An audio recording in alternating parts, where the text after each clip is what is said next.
Good afternoon, everybody. Welcome to the TraderMerlin Show for your trading week wrap-up. It is the weekend edition and a weekend of chaos, it might be, for our financial markets. Now, before I dive into all the stuff for today, I want to give an apology or a mea culpa, if you will. Yesterday, or 2 days ago, we had a gentleman who was asking about the altcoin season, and I was just in a kind of a frumpy, grumpy mood, and I guess the way I worded things was like I was calling him an idiot. Not my intention at all, man. Absolutely not.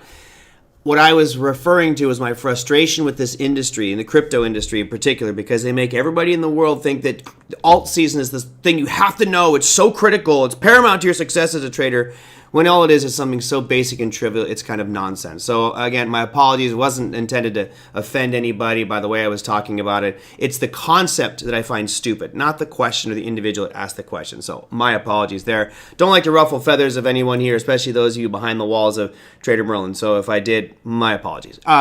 Let me dive into our market piece here. Oops, I closed out my window, and I will share that with you guys right now. I'm going to go into the trading week wrap-up and talk about some of the bigger pieces. Obviously, markets freaked out today. Holy cow, what a day. I did not want to exit my positions today, but I did. I exited my MicroStrategy position and was watching all the other stuff because of the news that was happening and just the rate of descent. I was planning on holding this MicroStrategy for a long time, but just given the news, given President Trump's tweet, or not tweet because it was on Truth Social, made me freak out a little bit, so I just decided to bail on it. Took a pretty significant loss. I don't know the final number, but it's going to be around 40 grand on that MicroStrategy, even with the premiums I collected. So that'll be a pretty rough one. As Live For Him says, the trend is your friend to the bend. The tweet at the end. It could be. I saw a comment come in here from Steven. It says, is this a good buying opportunity or the beginning of the end? Well, first off, let's break down what happened. All right. I think everybody at this point knows the gist of what happened. And it started with this right here. I'll bring it up for you guys so you can see it. This is from Truth Social. So I was watching the market this morning, and I'll bring up the S&P on a 5-minute basis so you can kind of see the way everything's shaped up and how it all started to fall apart. I mean, look at that. In one candle, we erased 3 weeks worth of trading gains on the S&P. One candle. Crazy. So if you break this into 5 minutes, you notice that right as that market opened, we were fine. Everything was okay. And then that tweet came out, and it just started falling aggressively. As soon as MicroStrategy broke 315, when it broke down below 315, I had already seen the post. I went over to Truth Social because I have alerts set up. And as soon as I saw that, I bailed right away. Because the gist of his post he put on Truth Social is one of tit for tat and aggression with China. Now, he's supposed to have a meeting later this month with the president of China or premier of China, whatever you want. But he just uses verbiage that's very combative, very threatening. And China, of course, is not going to be pushed around, and they're threatening back. So we talked about this at the beginning of the year on how the trade tariff issue will probably be the biggest driver of volatility for our markets going forward. Everything seemed to be fine. Feel like we're making some headwinds. And then, China is putting extra taxes on our boats coming to their ports. And then Trump says we're going to do this and that and the other thing. And now the talk track is 100% tariffs on China November 1st for all goods coming into the United States. Oh, man. So to answer the initial question from Steven, is this a good buying opportunity? In my opinion, no, this is not. Because this is one of those situations, at least this is totally my opinion. I'm sure everybody here has different opinions on it. If I thought it was a buying opportunity, I would have held on to my positions today. I think what you're going to get is a little bit more volatility, more pain. The markets were already due for a correction, and then you threaten the market, China with 100% tariff. They're threatening us back. This whole thing starts to flare up and escalate. Now, when we look at the original flare-up, if you will, going back into April, let me put this on a daily time frame, there was a period of aggressive downside move, but not long-lasting, right? If it goes back into here. So this is when that whole tariff thing was heating up. Notice how much it fell. I mean, this was a long drop here in value. We'll go from the peak there on, let's say, February 19th to the bottom on April 7th. That's a 21% slide in the market. 21% slide. Today we're only down 3.4% on the S&P. I don't think that we are done. And I'm not saying, please don't take this as this way, I don't think we're getting a 20% decline in the market. That would bring us all the way back down to right around 5,400. I don't think that. But do I think that over the next 2 to 3 weeks going up into November that we could get a significant pullback, let's say maybe to that 6,200 level? Absolutely. And off the peak, that'd be about an 8% decline.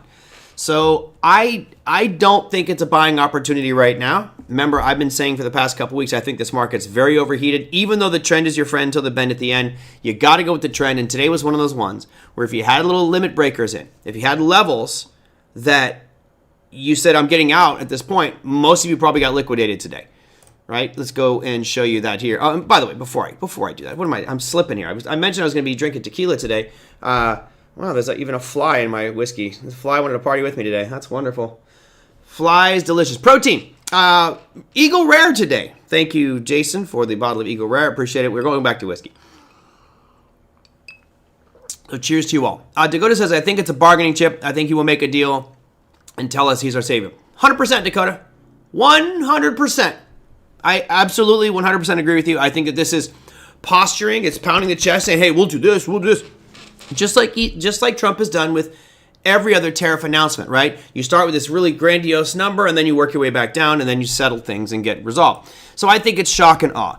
But I still don't think we're out of the woods yet. If you look at levels we've been talking about, let's just go back to something like the NASDAQ, right?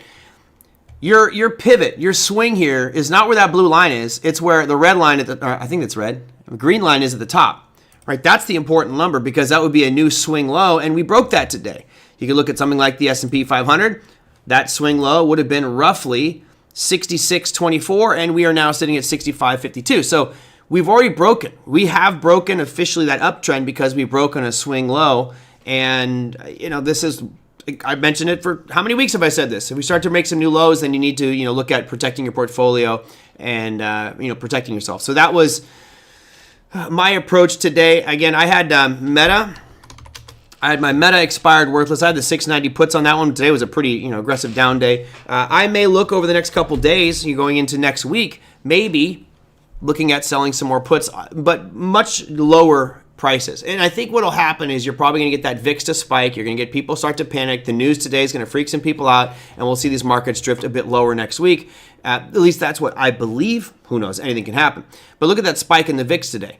Right, the VIX has been so low, it's ridiculous. You usually don't get VIX to stay this low. It was almost single digits, just kind of hovering there.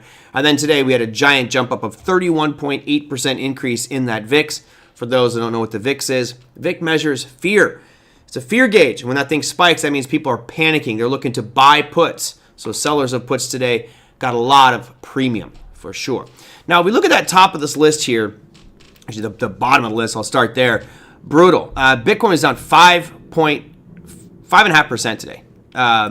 Real ugly. And you guys might remember I was talking about on yesterday's show that if we break that 120 mark, which is the lower end of that box that we were bouncing off of yesterday, if we break that, then we're going to see it come all the way back down. And I thought we'd hit that 115 level, 114, and here we are now at 115,000. Real ugly. I mean, this is real bad, especially for those of you who are long Bitcoin and wanting it to stay up. You've got another level below you, which to me is super critical at 107.6.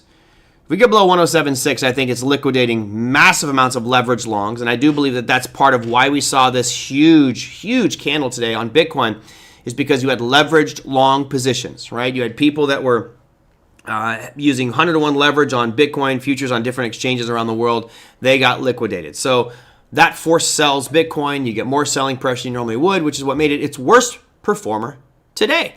Yeah, I love that. Whereas the flight to safety trade today, gold. John's right. It was gold, 1.6%. We'll show that in just a second here. It certainly wasn't crude oil. Crude oil was down 5.17%. We talked about this on yesterday's show as well, that the trend is your friend. It's still making lower lows and lower highs. So the probability was higher that this was going to go down, especially with a peace agreement in place. And at some point, oil will be a great buy because the tensions are going to flare up. I would really like to go and see exactly, get better estimates as far as what the extraction cost of oil is. At a certain point, oil producers are going to stop producing oil if it gets down to the 50s. Remember, John Rowland, I think, said it was between $60 and $65. Well, we're at $58.90 now. So we'll see how low this goes. I can't see it going that much lower before all of a sudden producers say, no, we're just going to stop selling it, or we will reduce production. Remember, if you're OPEC, the lower this goes, the less money you make. And OPEC countries have limited oil. They're all running out of oil, so they want as high a price as possible. right now for oil. Therefore, they would probably cut production, and that would drive prices up. So it would not surprise me at all to see OPEC make some announcement in the coming weeks that they're going to cut production, which would drive the price of oil back up so they can make more profit. And I think at some point you'll get a nice buy price here on crude oil. But right now, no, I do not think this is a buying opportunity. Your NASDAQ down 3.53%. Huge down day. I say huge because we haven't seen a red candle like this in months. Like the last one that even comes close to it was back here in April, right before the tariff talks, right before the deadline for the tariffs when he's going to implement the heavy hand of tariffs all across the board. So brutal day for the NASDAQ. Again, I do not think that this is a buying opportunity. I think you're going to get a buying opportunity a bit lower. Russell 2000, same thing. It broke all that trend line that we've had established since those August lows and even further back. Really just not looking good here for small caps either. It was only down 3%, much less than the NASDAQ. And your S&P down 2.71% on the day. Spied another red candle down after hours. Yeah, well, let's just go throw it on a 5-minute time frame to see it. Bam. Yeah, I think this is going to continue. This is going to spread a bunch of fear. And remember, there's a lot of people that were at work today. There's a lot of people that are like, what the heck just happened? And they look at the gains in their portfolio, and literally they erase 2 weeks worth of gains in their portfolio. They're going to be like, I'm just going to sell this stuff Monday morning. I would anticipate Monday being either a pretty big gap down day because institutions know the orders. Remember, when you're an institution, let's say you're Goldman Sachs, Fidelity, Charles Schwab, whatever, and your retail customers are like, oh, just sell it on the open. All those orders pile up with you, and you can see all of them. So institutions, particularly market makers, will drop their price that they're offering to buy it from you at because they know everybody wants to sell. Therefore, you can get this kind of fabricated gap down in the marketplace, and that could be a significant gap down depending on what the selling interest is by the retail population. So yeah, we're down to more in the after-hour session. It is not looking good. Bummer this happened on a Friday. I like it this happened on a different day when I could, maybe have a follow-through on the next day. Make it easy. Oh, sorry, Dakota. I'm laughing with you. Dakota says, I went from the most money in my account ever today to my largest red day ever. Holy cow. Sorry, man. Got to have that stop loss in there, buddy. Just bam. Protect that. Big boys will start to protect their profits, so more selling is to come. I think so. And it's not just the profits. It's the uncertainty of this whole new wrinkle of trade tariffs in China. I've been saying since the beginning of the year when this all started that China is the most significant one. Even though they're not the largest trade partner, they are still the most important one because of their global power. And now all of a sudden we're back to fighting with them. It's just not good for the economy. And if you look where we were back when we were fighting with China back then, the S&P was down here at roughly, let's call it 5,000. And here we are at 6,500. So there's definitely a lot of room for potential downside here. I'll do a Fibonacci, which I know some people love it, some people hate it. Either way, we'll just draw it on there to give you an idea of where this may migrate down to. Typically for Fibonacci, you're looking for a retracement of a 38% retracement or a 61.8. For those of you that say Fibonacci is a 50% retracement, that is not a Fibonacci number, but people still use it. That actually looks like the best target point is the 50% retracement, which would put the S&P down around 5,800. What percentage would that be? Oh, wow, which would be roughly 14%. You could do the 236. Yep, that is definitely one of them as well, Oliver. But the 38 is the default. I think I'll throw the 32 on here if you want. 1 second. No. Style. There we go. Let's add on that 236. Should be right. Huh. Someone didn't have it. Oh, there it is, over there. And I'll do the 786 as well. Okay, so now I've got a few more lines here. That 236 would actually be a fairly logical point. You can see it's right below the sideways action here of what we saw just before the breakout. That puts us down around 6,345. If that were to get hit, you're looking at a drop total from the peak there of about 6.67%, which I don't think is that big of a deal. I don't think that would be that big of a drop. Honestly, I think it's deserved. We need a pullback. This market has just had way too much legs underneath it. Market says, weekly ES chart is very telling for a demand zone. Let's check out the weekly then. Let's check that out. I see them all over the place. I mean, it's nice to change perspectives on here. I still like this area right around 6,450, which is where we had that consolidation and then the breakout and that retest. But I do like that 6,251 still as a target. That's just one more day of trading. Well, the good news is, Steven, it's the weekend. We don't have to worry so much about that right now because markets are closed. Unless you trade crypto, which is probably still falling. Let me check out and see what Bitcoin's doing in the after hours. Really not a good day for Bitcoin at all, or crypto in general. And I'll show you some of the numbers here. I'll sort so you guys can get a feel for it. Look at some of these numbers for crypto today, just to put it into perspective. Arweave, down 26%. Arbitrum, which is a layer 2 for Ethereum, down 23%. Optimism, also a layer 2 on Ethereum, down 22%. Storage, which is decentralized data storage, 21% slide. Cronus, I mean, these guys are giving back massive amounts. Cake, which is one that I've got a bunch of, down 22%. I mean, yeah, this is wild stuff. That's on a weekly. Let me show you the daily here. I wonder why the chart looks so awkward. There's your daily. Pepe Coin, who cares? It's garbage. Even Ripple down 23%. Some of these in my portfolio, like Engine, right? Engine is kind of a lost cause at this point, but you can see that this looks like the beginning of the end for some of these companies. Some of these projects are probably going to disappear. Engine looks like it's gone. Render, also seeking a new floor, right? Remember, Render was up in the teens, and all of a sudden it's down at $2 and falling fast. So just colossal declines for cryptocurrency. A 23% slide for Hedera Hashgraph. LivePeer was down 26%. Absolutely brutal. And was there anything positive? Well, there was PaxG, which is gold. You had slight gains there. Newbies are panicking. I think everybody's panicking, right? I think everybody's panicking at this moment. And it's like, don't panic. It'll be okay. This will come bouncing back. Yeah, they've got Bitcoin right now at 111. So, the futures price closed at 116, guys. Bitcoin's down another $5,000 in after our session. It's literally just free fall right now. There you go. So markets close, and we were at 117, and now you're just plummeting. This is pretty bad stuff. Oh boy. When we looked at this Bitcoin, let's bring up the daily here. That's that lower level I'm talking about. I mean, this red candle for Bitcoin is atrocious, real bad. Again, I'm not worried. I'm going to hold my Bitcoin for a while, but yeah, bad news to have it down there. It's actually at 109 now, falling fast. We could be down at that demand zone by the end of the show. Oof, boy. Tell you what, I guess I'm going to have to refill my glass of whiskey over here. Question from Les, which came in. Les says, with the moves in the major indices and its volume, can this be considered capitulation? In my opinion, no. I would not call this capitulation. And let me go and bring up the markets here. I'll bring up the S&P. This is just S&P futures. I'll take the fibs off of there to make it a little bit clearer for us. If we throw on volume here, you certainly do have climactic volume, right? You have very high volume. But the challenge here is it's on a Friday. It goes right into the close. So we get this massive pain point that happens, and volume surges going into the close. But I think that you're going to get more climactic stuff next week. I think you get more of it next week will be the one where you get really high spikes of volume. Because notice, even back here, let's go look at the lows from April, right? You had climactic spikes of volume, but it still had higher volume spikes. I mean, it kept on getting higher and higher until finally it turned around. So just with this one-off one we have today, I don't know if I would call that climactic volume.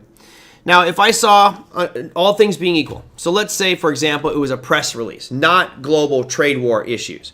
If this is a press release or an earnings announcement and I saw volume that was like double normal, which is what we're seeing for the S&P 500 on the futures side of things, if it was double normal and it was into a strong demand zone, I would probably take a shot at it and buy that drop. Based off this today, which is, yeah, we've got double normal volume, actually over double normal volume. Not really into a demand zone. It's kind of a demand zone. Actually, it's not too bad. But given the fact that this is a global issue and this is with President Trump throwing out, attacks, yeah, I would sidestep this one as much as you can. Hopefully you guys got some defensive plays in today and protect yourself there because Bitcoin is plummeting and all the other markets are starting to look pretty bad. Bitcoin's actually at 108 now. By the time, Oliver, stop typing. By the time you type in your number, it's already lower than that. So he put 110, it's already at 108. Here we go. VIX is bullish up at the top. Well, look, VIX just surged, right? So we had the VIX spike up. I think VIX is an unreliable measure of volatility anyway, right? I don't need this VIX to tell me that there's fear. All I have to do is look at the S&P 500 and know that there's fear. Yeah, and now we're in the, yeah, this is really not good. Good one, Steven. Trump was probably mad for not winning the Nobel Peace Prize. Merlin, don't you have a list of equities in crypto that you want to buy if big declines occur? I do, Margaret. Not necessarily I've got a few names that I like. For example, you guys know I like United Health. I like NVIDIA. I like Tesla. So if I see those drop significantly over the next couple of weeks, yeah, I'll probably jump in and buy some there. So there we go. Tube Top, for my Bitcoin position, no. In the crypto account, in my spot crypto accounts, that's just there. We're gonna leave that there. So no, I'm not worried about that at all. There's no stop loss in my crypto portfolio. Which you're like, wait a minute, Ron, that flies in the face of everything you talked about. I don't plan on liquidating my portfolio. I was planning on maybe doing it this year for the 4-year cycle, but I've decided just to not do that, and that means I'm going to just keep it there for probably the next 4 years. So I'm not worried about it. Not worried about it at all. Acting more like a market than gold. Lots of bank earnings next. That's right, Lisa. Next week's going to be huge. So starting on Tuesday. I think on Monday you've got like Fastenal or something. It's not that important. But Tuesday, Wednesday, Thursday, Friday. Tuesday, Wednesday, Thursday, Friday, you have a lot of big banks. Particularly on Tuesday and Wednesday, the big names are coming out. But that earning could be overshadowed by this market if this market continues to implode as it is right now. And I am definitely in the camp of I think we're going down a bit more. I think we're going to see more downside movement here in these equity markets. It's just long overdue. We've been saying it for a while, and finally we get that shock factor. Unfortunately, it came just literally from a tweet and potential tariff action from the president, but that's what we have to deal with. So, the CPI, yeah. So CPI is coming out and PPI. I think if I'm not mistaken, CPI comes out on Tuesday, and on Thursday you get the PPI, I believe. We'll look at those later next week. Would it be too cheesy to ask Charles to come on this show? Charles, like Hoskinson or Charles Payne? I don't know. I don't have any equipment with me when I'm in Orlando, so I'm probably not going to bring him on the show. I mean, if anything, I'd record somebody on the phone, but I don't know. I'm going to be so busy. Yeah. I don't really know the guy anyway. He doesn't know who I am, so. So, Les, I would argue that, no, I don't believe this is capitulation. I believe this is the beginning of a panic sell, which is great for everybody because I think it's going to give you an opportunity to potentially buy these markets a bit lower. John says, ES price came right into a zone I had marked from a while ago. Yeah, well, it might come ripping through that thing. Right, go way down from there. Rob says, let her run some more to the bottom of the curve, below the indices, commodities too. Thank you very much. Yeah. Look, people see a candle like this, and they feel like that's a buying opportunity. But when you have this, and I can post a link if you want. I think, or maybe I could just copy the text. But, you know, I have not, he says, but the U.S. has a monopoly position also, much stronger and more far-reaching than China's. I have just not chosen to use them. There was never reason to do so until now, all caps, right? The letter they sent is many pages long. Many pages? Was it huge? Was it gigantic? Was it incredibly large? And basically, you know, this is just an angry boy or angry man, hostile, lashing out at China. And this could have far-reaching impacts. I just think that there's a lot more that's going to come from this. But who knows? Remember, we saw back in April, there's like a couple days of real aggressive down, and all of a sudden it just screamed to the upside. If we lock down a deal with China, then the markets are going to scream to the upside. But I think you're going to have more downside in the intermediate term. Let's see. Mike says, I bought a SPY 653 put a few days ago. I'm looking for a gap down on Monday. What would be the most logical place to cover that SPY on Monday? Well, congrats. It's not a bad one. Let's go SPY. So you got the 653 put, huh? Put that on there right here. No, coordinates. Come on. I don't refresh my page. Sometimes it messes up things. We'll go 653. Okay, so you're pretty much there right now. So great. It's a great day for you on that one, Mike. You know, where might this thing run to, right? If you look at the S&P 500 here, there isn't any real great demand zones in my opinion. The only thing that jumps off the screen would be back at the origin of this move, and that's not really a great demand zone, and that's all the way down here, let's say, starting at 640. Could we get down there on Monday? Sure. It really depends on what happens over the weekend. Is there retaliatory talk from China? I mean, to get down to 640 from current levels, we've got another 2% slide. No big deal. No big deal. Easy to do. So Yeah, I don't know. It depends on how many you bought. Like, honestly, Mike, I would probably myself on the open on Monday, I would probably buy back because you got a great profit going right now. I'd buy back half and let the second half run. Because you just don't know what happened. Like Oliver says, you better be looking. Oh, that's moving quickly. Was it Oliver just said that? Oliver, you deleted it right as I was reading it, my friend. You better look for that God candle. Yeah, that can happen too. So I would certainly want to lock in some of that profit on part of my position, Mike.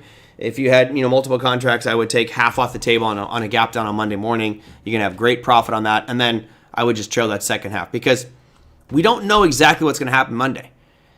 You might remember in 2000, in his first term, this is what Trump did every weekend. It was like clockwork. On a Thursday or a Friday, Trump would say, in China's really bad. China's so bad. They're just doing bad things. They're just not good. They're not nice. China's not nice. They're really bad people. So we're gonna raise tariffs 50% on China. This is what we're gonna do. We're gonna do it. And the market would crash on Friday. And then Monday morning we come around. He's like, no, we had a talk this weekend. China's really nice people. They're great. They're fantastic. They're so good. We're really gonna reach a deal here. Things are great. And the markets, boom, shoot up Monday morning. It was like every weekend that would happen. He would either say something positive on a Friday and crush it on a Monday, or negative on a Friday and crush it on a Monday. It just vice versa. This may be no different, I feel like this is going to be a little bit more long-standing. I think this could be a little bit more painful. But he could very easily say, over the weekend, I'll do it in his voice. Over the weekend, I spoke with the president of China. We reached a deal. It's fabulous. This is amazing. It's fabulous for all Americans. It's bigly huge news for us. This is great. And markets you'll just have the exact opposite candle ripping to all-time highs, right? And this is our challenge. This is our challenge because as traders, we just don't know what is going to happen, which is why I've been kind of pounding the table on just being defensive, right? Being defensive on certain positions. Holy cow. Some of these cryptocurrencies are down 60% right now. This Yuga Labs down 63%. Ripple is down 35%. Holy cow. Crypto is getting its teeth kicked in right now. Oh my goodness. Wow. Let me go back up here and see where Bitcoin's at. Bitcoin might be sub 100,000 right now, the way this thing's falling.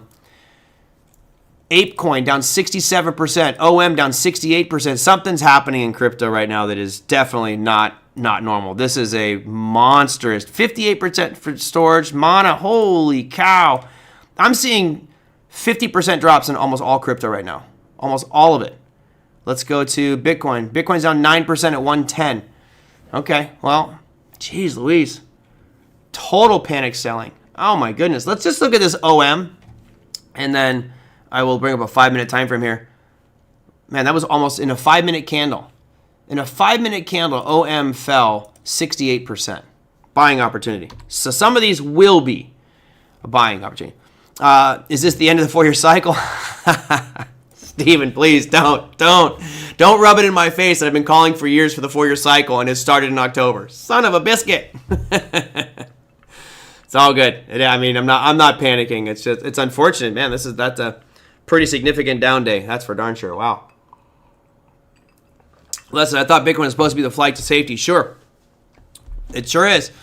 But again, when you have something that has 21 million and most people are not in it, if we get liquidations in Bitcoin, then that can cascade it much faster. Because when you go to these exchanges, when you go to something like KuCoin, Huobi, Binance.com, you can get huge leverage positions. You're talking 100 to 1, 1,000 to 1. And I think that what's causing this is the markets have fallen enough where it's liquidating these leverage longs. And remember, if you are on, let's say, KuCoin, you got KuCoin, and you've got a 100 to 1 leverage long position in Bitcoin, you don't have to do anything.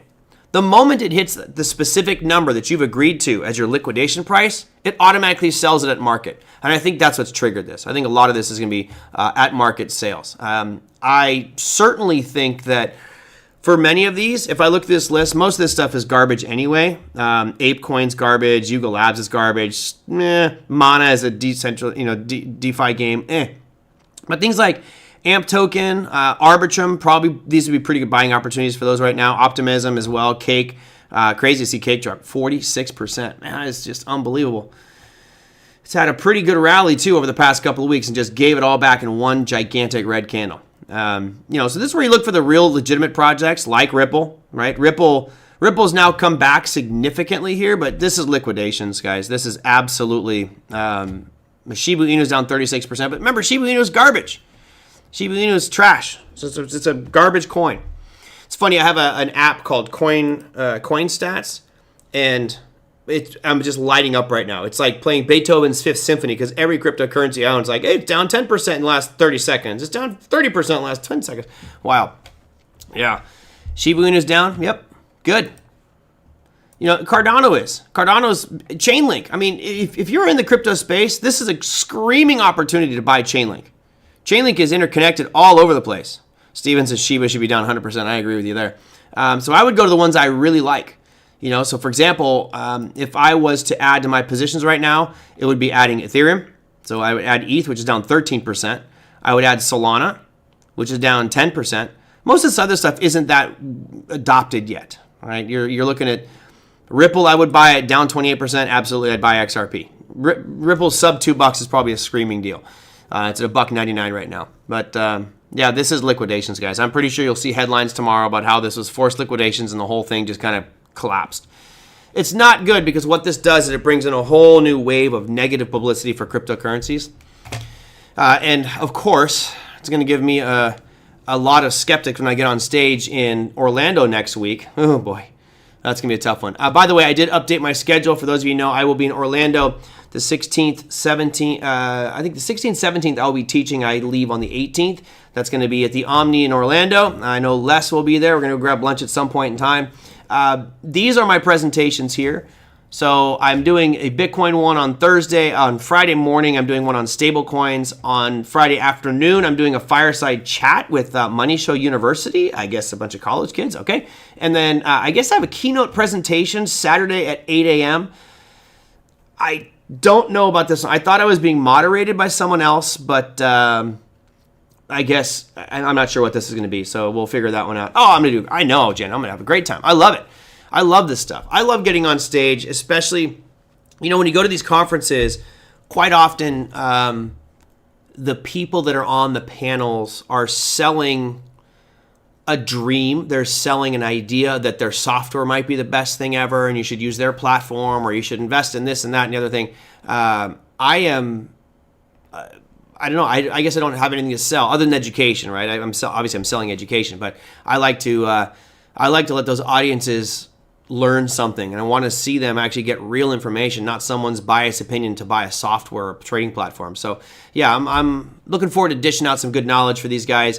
The first ones are probably my favorite two topics. As you guys know, I'm a big fan of the whole stablecoin revolution that's going on. So yeah, I'm excited for that one. These other two are just going to be kind of free form. The one on Friday afternoon at lunchtime is just a fireside chat, I guess. So I guess I'm going to be asked a bunch of questions. I don't know. And then you have this keynote presentation, which who knows what that's going to be about. Merlin, did you say Crow is a good product? No, I didn't. I own a bunch of it, but you tell me, Stephen, what is CRO? Who does it belong to, right? It belongs to a specific company. And that company is one of the few survivors of the crypto lending debacle that happened in 2001. So we'll go to crypto.com. Right? It's Crypto.com's digital token. So Crypto.com has issued this token, and they use it as an incentivization for you to earn higher yields. So what do I mean by that? Let's go here, go to product. That's predict crypto. Let's go earn. And you can see here, this is not staking, by the way, right? Some people believe that this is staking crypto. It's not. Remember, you cannot stake Bitcoin. There is no staking reward for Bitcoin. There is for ETH. Ethereum staking reward is about 3%. These guys are paying you more than that. For Bitcoin, there is no staking reward. They're paying you up to 5. And watch this. Here's how it works. Let's say I picked Bitcoin. Okay? Let's say I put $5,000 in there. And there's tiers. The tiers are based off how much CRO token you have. The more CRO you have, the higher your yield. So let's say I'm in the lowest bracket and I deposit $5,000 worth of Bitcoin. I will earn 0.8% per year. Okay, I guess that's better than nothing, right? 0.8%. If I'm in the higher tier, the pro level, they'll give me 1.2%. That means I have more CRO. And if you go to the private, which I don't know what that tier is, they give you 3.2%. And you can lock it up for 3 months, flexible months, just whatever the time frame. So they try to give you higher rewards for using CRO tokens. And you can see here, let's go check out the tiers. Hopefully I'll bring that up. Oh, that's nice. Did you see that? It flashed, it showed me the tiers, and then it all disappeared. Let's try that one more time, just so we can see that. Tiers, Crypto.com tiers, there it is, and hopefully it disappeared. So they show it to me, and then it just disappeared. Wild. All right. Let me see if I can find it again. They've taken it down. So I don't believe that CRO is good, and here's why. This company is paying you to keep your crypto there. It's not staking. Staking is where you lock it into the protocol and you earn yield, but this is using some other mechanism. They are literally taking your crypto and lending it out to other institutions. It's called rehypothecation, and this is what caused the bankruptcy of Celsius, Voyager, and BlockFi. All those companies went bankrupt because of lending like this. So it makes me nervous. I do have a little bit of crypto there, but not that's I don't feel that comfortable with it. So no, personally, I have CRO because I wanted to get the higher interest rates, but I don't know. I don't trust him. Did you say this is part of Trump media? I did not say that. No, I don't know if this. I don't believe this is part of Trump media. He may own some CRO, but he doesn't own Crypto.com. Movement open orders 15 to 25% lower on several great companies. There you go. Good for Florida Mastermind students. Get some more of what we can. Yep, absolutely. Come on down if you're there. All right. I think I got all the questions. I had one that was a very basic question. If there's something else you guys want to discuss, I'm happy to do so. I'm going to go real quick to this question that came through. He said, please keep my name anonymous. So I put the name as Anon. The website said something like that. Oh, I didn't see that. Merlin shirt? You want to know my shirt? I guess I'm getting ready for Halloween. This is one of my favorite shirts. I love this shirt. There used to be a website called Woot, W-O-O-T, which I think was bought by Amazon. And they had all these really funny shirts. So I'll zoom in here so you guys can see if you can figure it out. It's a Halloween picture. The Halloween shirt. So you've got 4 mice. This one's dressed up as a cat, right? Because cats are scary. I've got a ghost mouse, because that's scary apparently. I've got a vampire Dracula mouse, and they're looking over this guy, and he dressed up as a mouse. And for those that was listening to the podcast, a mouse as in the kind you would use for your computer, so you dress up like a computer mouse. Hilarious. I love the shirt. I think it's hilarious. And they're all like, dude, come on, man, really? Yeah, I'm a weirdo. Proud of it. Keep the weird. I know. I like it. All right, let me read this question. And what time we got? I'm going to spend no more than 5 minutes on this one. And hopefully I will help Anonymous here. Because again, he said, keep my name out of it. All right, fine. He says, Merlin, I'm struggling to find consistency as a trader. I've been losing money each month after month. Can you look at my trades and tell me what I'm doing wrong? How long did it take you to get it? So I responded back, and you might be watching today. No, I'm not going to go through your trades and analyze what you've done wrong. It's not my thing, guys. That's a paid service. I don't want to do it. You need to do it, right? You need to go and look at what it is that you're doing right, what it is that you're doing wrong. So as I mentioned for my students, I was teaching last week in Tampa or Bradenton. Trading is about, when I turned that corner, it was about analysis. And if you read the new newsletter for Trading Academy, I think I posted in a chat a couple weeks ago or a week ago when we first made that newsletter go live. To me, you have to look at the numbers. And unfortunately, most people don't want to look at it. So let me really quickly bring up, I'm going to see if I can bring up the newsletter here and copy that into the chat. So those of you who have not read the article can maybe check it out. I'm a big fan of making money as a trader. We all are. However, the real way to make money is by not losing it. And if you focus on not taking big losses, then making money is a byproduct of not losing it. So I wrote this article here. This is the new newsletter for Trading Academy. That's Russ Allen, who did one on interest rates, which is really good. And then I did two. One on our AI stocks are ripping, but do you have a plan? And then right here at the bottom, it was what it really takes to become a trader who lasts. So I'm going to click on that one, and I'll copy that and put it in chat for you. And Anon, if you are here, definitely read this one because it boils down what you're asking me to do. What you're asking me to do is the hard work. The hard work is go through your statements. Find out what you trade. Find out what you trade better, what you trade worse, what time of day you trade better, which stocks, cryptos, forex, options, whatever you trade best. You've got to look at that stuff and analyze it. And I think when you analyze these numbers, you have to do it very open-minded, because we become biased and we convince ourselves that we're right, or we convince ourselves that we weren't wrong.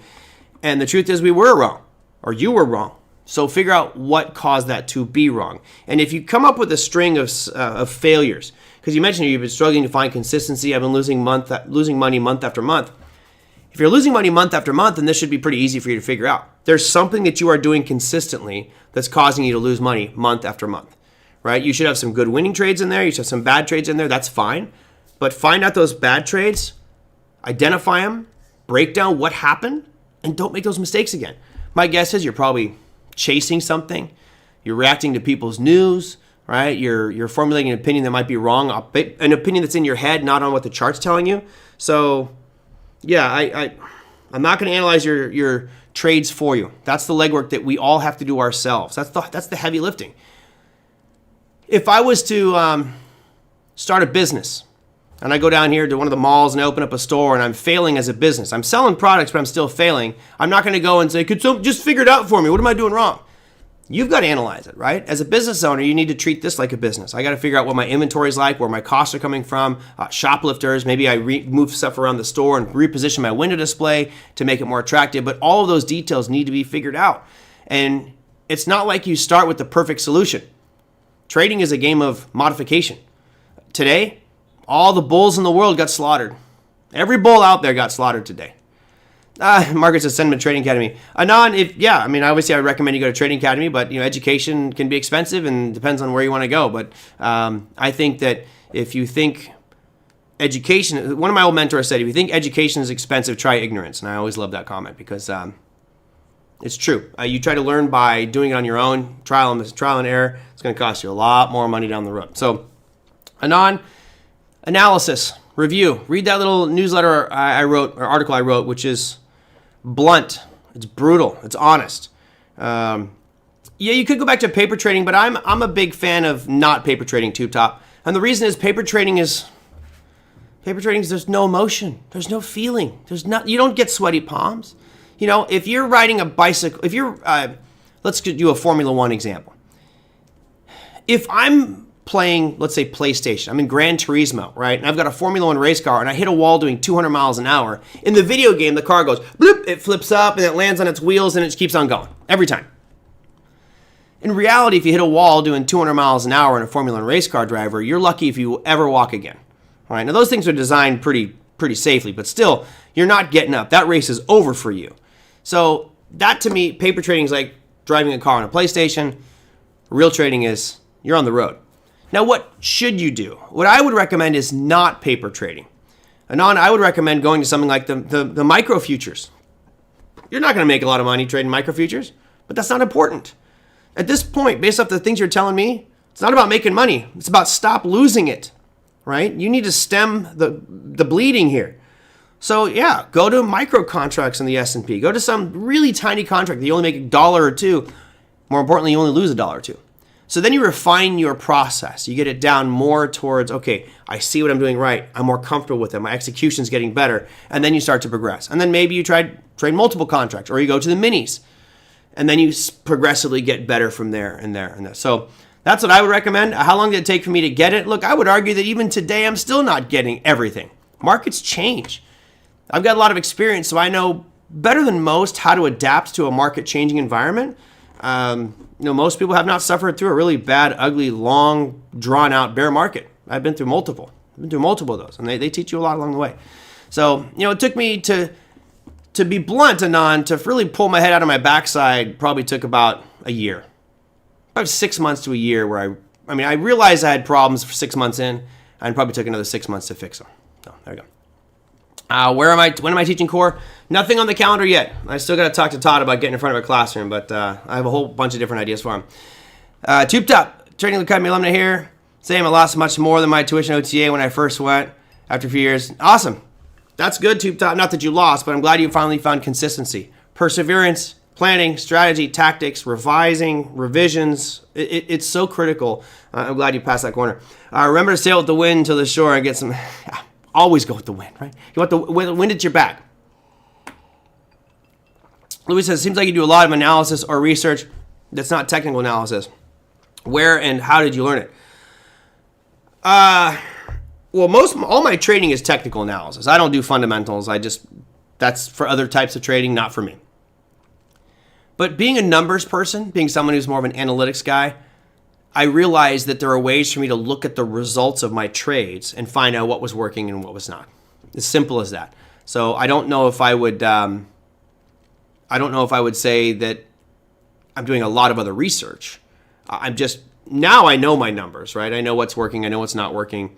I can tell you right now with all my accounts, pretty much by ear, like how many trades I've done, how many winners I've had, how many losses I've had, what my biggest loss has been. Actually, the MicroStrategy dump today was probably my biggest loss for the year, and I still have a great rate of return for the year. So it's unfortunate that I had to take a ding on that one, but it's okay. At least I'm not subject to holding MicroStrategy. What's happening with now? MSTR. Oh wow, we rebounded almost all the way on XRP.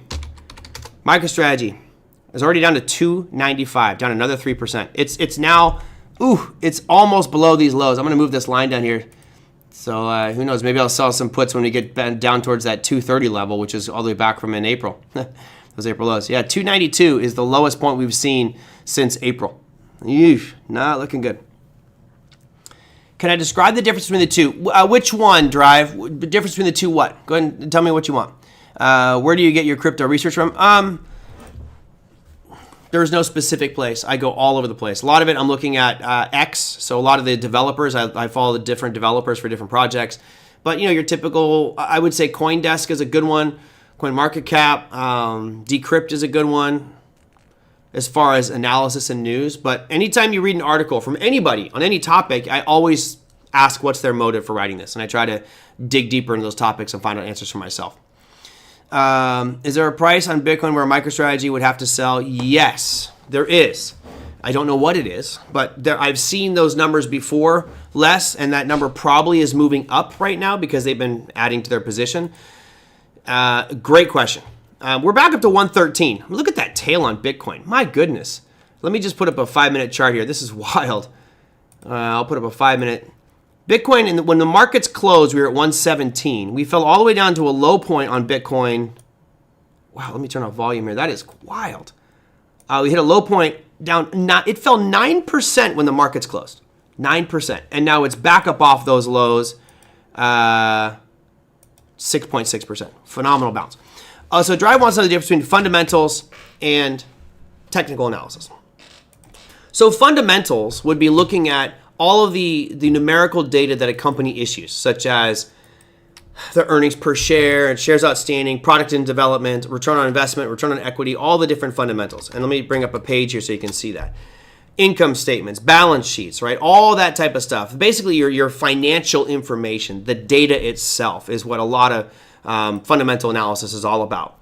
Now, you could argue that some fundamental analysis is also about looking at, I'm sorry, I'm typing and talking at the same time. Fundamental analysis is also looking at the macroeconomic picture and the fundamentals of the market or the economy. So here's Apple. It was down 3.45% today, down another 1.39. If you go over here and look at things like financials, this is on Yahoo Finance, right? I can scroll through here, all these numbers here. This is fundamental analysis. These are the fundamental drivers of their price. Here's the balance sheet. That was the income statement, right? So all of this data can be filtered through to find out strengths or weaknesses within that company. And long-term investors like Warren Buffett, this is what they're looking at. They're looking for growth. They're looking for value. Okay, that's one. Technical analysis is what I do on this show. You won't see me doing fundamentals because I don't want to sound like a jerk. I already offended somebody by sounding like a jerk, and I didn't mean to do that. Fundamental analysis is far more difficult to do. You really have to know the numbers that you're looking at. If you want to do fundamental analysis, follow The Investor channel with a guy named Colin Teddards. He's been on the program several times. That guy's great. I mean, this guy knows his stuff. He is super good at fundamentals. I don't care. I find it boring. I find it really boring. I'm a picture person, right? So I like to go out here and I like to look at price charts. Technical analysis says all that garbage I just showed you, all those numbers and facts and figures and statistics, that's all reflected in the stock's price. So if we go back to Apple, all that data we just looked at, it's what's driving price. And if I make money trading Apple, which everybody here knows I can't trade Apple, I'm not allowed to, but if I traded Apple, I make money off what price does. So today, if I had held Apple long, I lost money today. So I need to understand the direction that prices are going. Trends have a tendency to continue, and there's a lot more, I would say, simple trades that could be made off of the price appreciation, whether it's on a daily time frame like you see here. Each candle represents 1 day, or you could go something like 5 minutes, where every candle represents 5 minutes, and Apple tanking in the after hours as well. So that's your high level, really quick, because I want to wrap up the show. Difference between technicals and fundamental analysis. Driver, hope that helped. I feel like you do research on what the company does, and if it's something you would like to, okay. Yeah, you're right, Louis. So like when you're talking about United Health, right?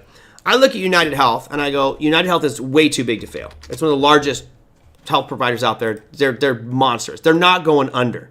They might have some federal lawsuits, but they're not going under. So when I saw them down, sub 300, down to the 230 range, I was like, ooh, this might be a good buy, considering it was at 600 a couple months ago. So those types of things I like. Obviously I know what NVIDIA does because I'm in the AI space. I'm in crypto as well.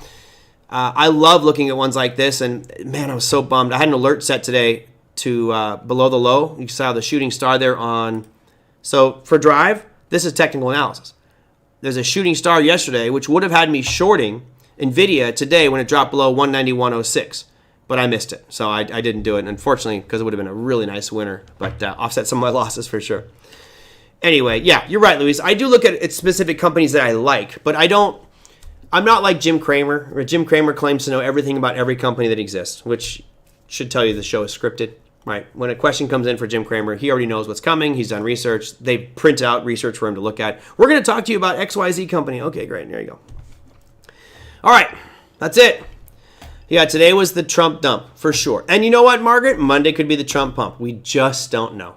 The wildness of having a very volatile, extremely vocal president. Just something we have to deal with for a while. All right, here's what we got cooking for Monday. There's really no big economic announcements happening for the 13th, so we don't have to worry too much about that. You can see we have some FOMC members speaking, but look, we still got a government shutdown, so this may impact everything for the week. There we go. And then lastly, I had earnings, but there really isn't much happening on Monday. Actually, there's nothing happening on Monday except Fastenal.